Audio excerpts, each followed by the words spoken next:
ActionSA leader Herman Mashaba has delivered his keynote address at the party's election manifesto launch at Ellis Park Arena in Johannesburg today. Newzroom Afrika's Ziyanda Ngcobo attended the launch and joins us live right now. Ziyanda, Herman Mashaba delivering his party's promises to South Africans earlier. You are with the man himself to help us unpack this. Absolutely, Nhlanhla, and it's a momentous occasion for ActionSA, especially because it's their first general election that they'll be contesting in since the formation of ActionSA 3.5 years ago. Big promises being made there, 4.8 million jobs in 5 years, ending load shedding in 2 years, hard labor for prisoners, and many other promises that were made by Mr. Herman Mashaba. Welcome to Newzroom Afrika. Thanks for welcoming us into your home. Let's start off with the occasion of actually, for the first time, going to have ActionSA contesting in all 9 provinces across the country. It's a significant move. Absolutely, and thank you so much for obviously giving me this opportunity, and good afternoon to your listeners. This is a very grueling job because, you move from one step, you think you've achieved something, and it actually leads you into a bigger challenge. When our team were planning this exercise, you thought, let's do it and get over it. And I think coming here, I've got reflection that it's actually adding more responsibilities to me. Something that I never thought in my wildest life growing up, that one day I'll find myself as a politician who does not earn money. I rely on my wife and my family to look after me. That one day I'll serve as the mayor of the city of Johannesburg. One day I'll be asked by South Africans to start a political party. I don't know if you remember how I launched this party in 2020, And now today, you're watching all this, thousands of people coming from all over the country.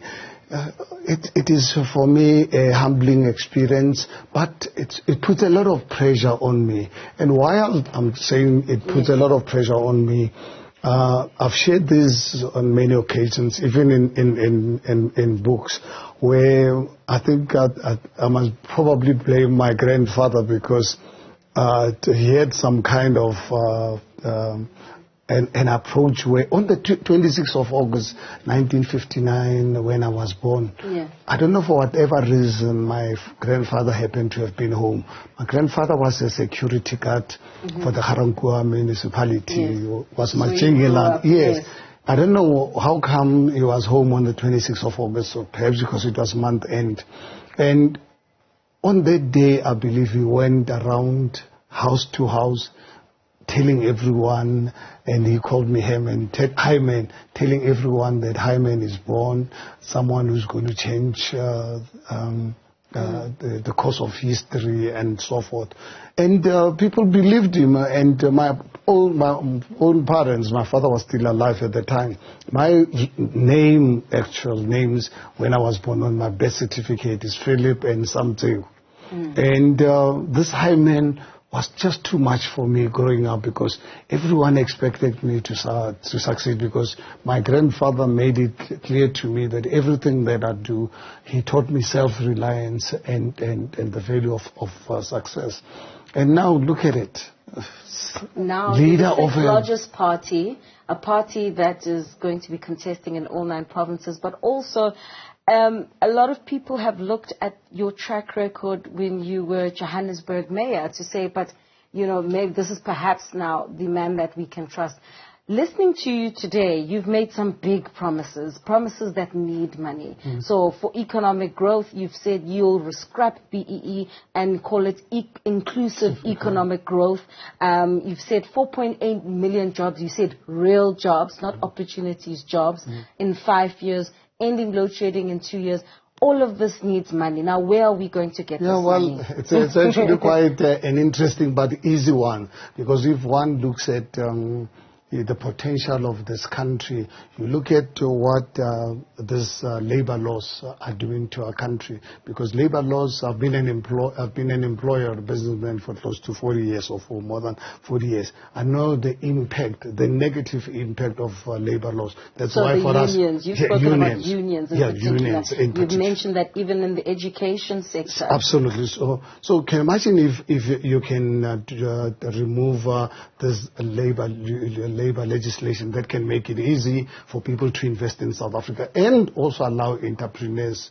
You can imagine the impact of that. Can I jump there? Yeah. I could jump in there because maybe the unions would rebut and say, but the rights of workers is something that is enshrined in our constitution, firstly, but secondly, that it's something that has been held across the world, that South Africa has some of the best labor laws. So which part would you be scrapping? No, in fact, the entire world, the reason why South Africa is failing to attract direct investments, obviously there's not only labor laws in isolation. Labor laws, without any doubt, have played a key role, including some of us as business people in this country have really been reluctant in the last 15 years to invest in long-term South African brick and mortar businesses because the labor laws makes it really difficult, but not the only labor laws.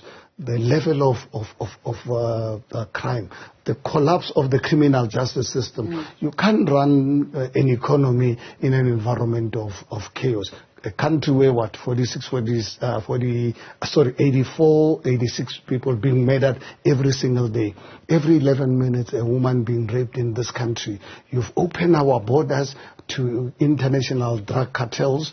We've allowed illicit goods, billions of goods coming into this country where people don't really pay taxes. They don't employ South Africans. They go and sell these products into the poor communities. You can imagine the impact on the economy. So if you deal with these the issues, you deal with the abolition of this triple B of 2003, but come out with a redress that way we are saying unapologetically as ActionSA. We want redress for black, colored and Indian people. But we cannot really do it at the expense of dividing the nation along racial lines, firstly. Secondly, where only politically connected people benefit. We want ordinary the people in Haramut or Soweto to benefit. So what would that look like? What would it look like? Like practically. Practically. We'll scrap BEE, it's an ActionSA government. And practically speaking, Ziyanda, I want to start at this. Ziyanda will come out, as I've indicated, with what we call Inclusive Economic Empowerment Act. That act, what it does, it creates a fund where our economists have really looked at the cost of BEE compliance. It's about 5 to 6%. It's already costing the businesses 5 to 6%. And now the preparations of this legislation for compliance, it's massive. So what we are saying is, instead of having to focus on BEE compliance, what we're saying is, just give us 5% of your profits if you make the profit. 5% going into what we call an opportunity fund. Okay. This opportunity fund will be run by professional people, independent of government. They don't report to us as a political party. Us as a political party will only obviously determine where this money must be spent, where we are saying this money must be used exclusively in black communities to a large extent, in colored communities, in Indian communities. Go and fund the black entrepreneurs to open businesses in their communities, because we will get rid of all these people who are running sponsor shops who we don't know who they are. We open stores and want to open businesses. Babelegi Industrial Area or Garankuwa Industrial Area, where I started Black Lives Matter in 1985. Go and fund these people to start the businesses. Let's make sure that a school here in Sandton where I live, a public school, and a public school in Soweto must have the same the facilities. So when build schools as a matter of agency, when build boarding schools, so that we can really get black people. I like clever blacks. I've always been You don't mind the term clever blacks? I like clever. Why I'm deliberately saying I like clever blacks, because clever people, you can't mess around with them. But there will be engineers, there'll be lawyers, there'll be accountants and so forth. So we make sure that we train those people. Once you can really do away with this, deal with the rule of law. You deal with unnecessary labor laws that forces you to employ someone way or makes it difficult for you as an employer. Today in South Africa, you employ someone. The reason why businesses are not employing, because they are too scared to employ you, and then tomorrow... Why would you be scared to employ me? Oh, no. Let me tell you why people are scared. Because in an environment where if I employ you today, and then tomorrow my business is not performing as it should, or you are not performing, it's very difficult, almost impossible to get rid of you. Unlike the most developed economies. Developed economies, United States, if I employ you and my business cannot afford you, we negotiate, we can part ways. In South Africa, you must go through CCMA.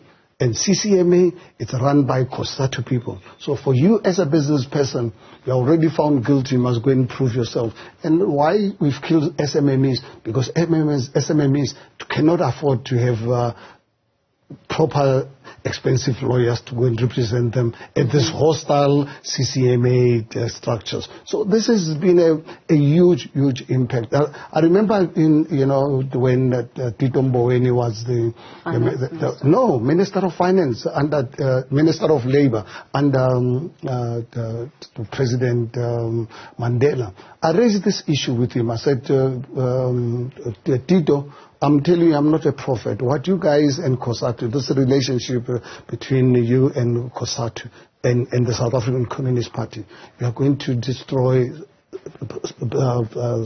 small businesses, particularly in the townships, because these guys operate without having, firstly, the necessary resources to be able to get the right type of lawyers to represent them. And you put in hostile CCMA commissioners coming from COSATU. So what happens? That's why a lot of businesses in the townships have closed down. And then you open our borders, you allow people from Pakistan, from Bangladesh, who come into our country illegally, buy South African identity documents fraudulently. But that's not necessarily a failure of the people who come into the country. If the country is open, if you open it up, if you don't manage your borders, if you have corruption in your Home Affairs departments, should we be placing the blame on those Bangladeshis and Pakistanis who have seen an opportunity? Gap in the market is a term that you'd be very familiar with. Absolutely. It is for that reason you listen to me. I remember on the 1st of December 2016, when I started raising this issue of illegal immigrants, including the ANC reporting me to the South African Human Rights Commission. And after some investigation, I had a press conference with the Human Rights Commission, only to find that what Herman Mashaba was preaching, it's in our laws, because they could not find anywhere where I was blaming for illegal foreigners taking advantage of the loophole in our system. The blame in this country falls squarely on Home Affairs and this uncaring, unpatriotic government, because they're the ones who allowed this porous borders. They're the ones who passed these laws that have made it really very difficult for small businesses to operate in the township. They're the ones who destroyed our criminal justice system. Let me give you a practical example, which I shared on many occasions once I realized what this government was doing. And I used to talk about it openly in public platforms. That it hurt me, and it hurts me. That's probably the reason why I'm in business today. When I started business in 1985, formal business in 1985, who were my distributors? Were black guys in the townships, because those days we had the past laws, the state of emergency. I went from township to township throughout the country, setting up black distributors. What happened to them? 1994 came, the breakdown of the rule of law. I would stop actually giving stock to the black guys in the townships. Why?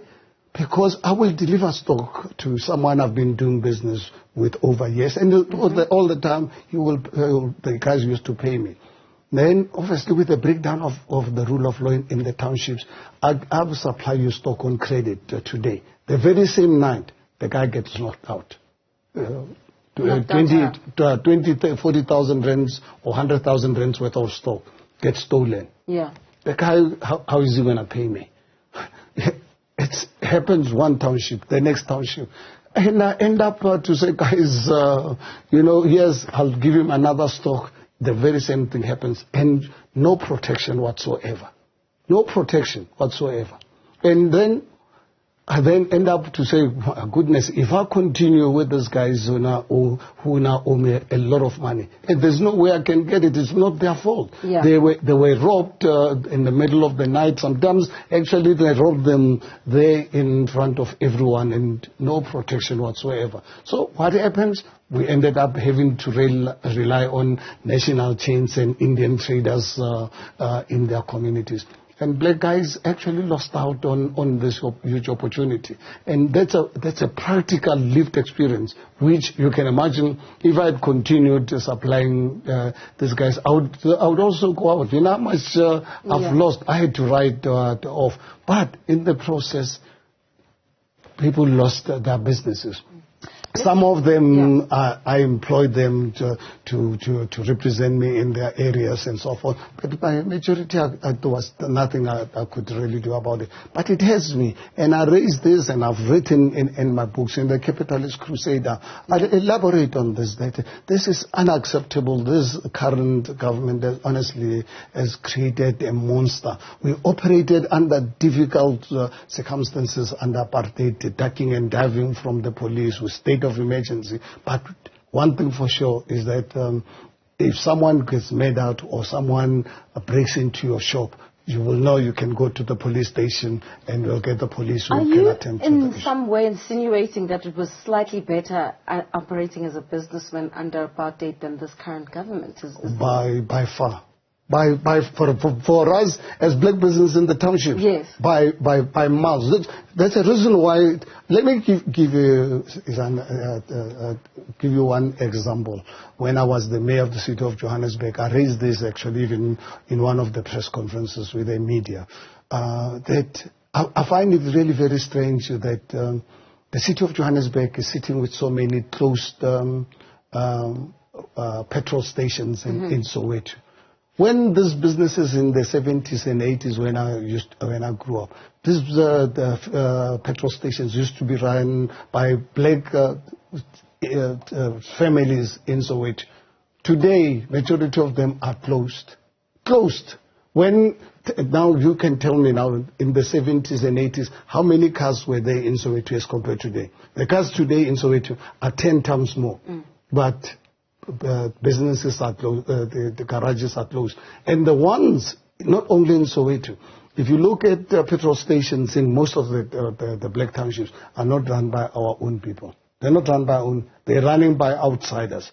And our government cannot tell me they're not aware about this. So these are issues of a practical nature that something is not right. And I don't believe personally that no one is going to silence me because I've got the facts, like I can really give you this as an example. In the interest of time, let's just talk about your goals as you go into the May 29th election. You're the 6th largest party as it stands. You made some significant inroads in the 2021 local government elections, and the by-elections have indicated that you are on a growth trajectory. What is the goal? Because we know that you also form part of that multi-party charter, but the one party that actually gets the most votes will be leading. So are you planning to knock the DA off, seeing that you're always deemed as a DA breakaway party? I'll personally, if ActionSA is not bigger than DA, I'll be disappointed. Oh, really? Personally, I'll be disappointed. Why? Because that's a huge jump for someone only contesting for the first time in a general election. Yeah, but I think it depends on how fertile the ground is. Okay. ActionSA, if you look at our electoral performance of 2021, 1-year-old party, IEC played a dirty one on us, made us contest as a logo. But we still achieved the standing to be the 6th biggest political party, only contesting 6 out of the 278 municipalities. But what is fundamental that a lot of people don't realize, ActionSA received equal support, more especially here in city of Johannesburg. For the first time, taking 22% of Soweto. There's never happened before. We took the ANC from the 76 to 59%. For ActionSA, second biggest party with 22%. Followed by the EFF. People are under the impression EFF is bigger than us or whatever because they fill up stadiums every week. They only got 14% of Soweto after 10 years. As a year old, 22% of Soweto. Now, look at all the by-elections we contested afterwards. Same thing. In Randburg Center, are you aware we received 20% of electoral support? So this shows you that we're the only political party in the history of this country to receive electoral support across all communities. And the beauty about this opportunity I'm talking about, I think it's what we can see. The DA has given up on the black support. So we are out there on our own. The black people don't want the ANC any longer. So it's a huge opportunity. And let's say for 1 minute that the DA, even if they get every white person voting for them, which is not really the case. Yeah. How are they going to be bigger? Honestly, for us, we've really demonstrated, be in rural KZN, in Ngcobo, or in Polokwane, in the Eastern Cape. In the black communities, if we are not in a by-election, if we're not number 2, we're number 3. In the suburbs, we are always number 2 to DA, and we drop them. So if one now looks at the work that we've already done, by just early this week, we already have 290,000 activists to do their work. As I'm talking to you now, people are opening branches throughout the country. Are you aware we've already covered 52% of the wards in terms of branches throughout the country? We're only 3.5 years old. Yeah. And our target is to reach 60% by the time we go to election. So between now and 29th of May, ActionSA will have representation in at least 60% minimum. And it's not something that I'm talking about. Just go live into our system, into our social media platforms. You will see people in the deep rural KZN or Eastern Cape or in Soweto. Right now, people are opening branches. We're the only party that's actually showing that kind of growth. So it is for that reason I'm backing this up by the substance. It's not something that I'm sucking or using polls of.